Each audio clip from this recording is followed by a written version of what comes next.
در شهر خوجند برای سگ‌های دیدو سرپناه می‌سازند. شهرداری 21 ایول گفت برای آن زمین جدا کرده است. این اولین سرپناه برای سگ‌های ویلگارد در شمالی تاجیکستان خواهد بود.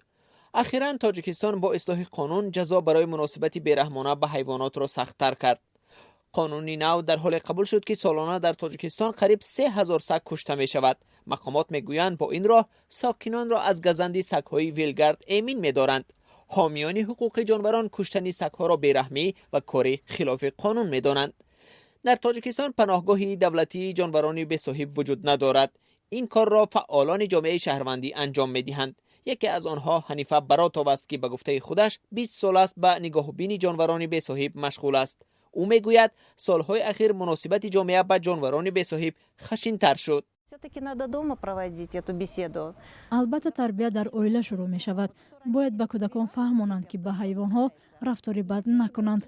اگر پدر و مادر نسبت حیوانها مناسبت خوبی داشته باشند، فرزندان آنها نیز چنین رفتار می کنند. اما زنهای را در کوچه می بینم که به کودکانشان فرمان می دهند که سگ را زنند، گویا حرام باشد. بسیاری اینها بی‌آزارند. ساکنان در تاجیکستان سگ را دوستی با وفای انسان مینامند و نه همه طرفدار بیرحمانه نابود کردن این جانور هستند. طرفداران این اندیشه بی‌صاحب ماندن سگ‌ها را اشتباهی انسان‌ها مینامند.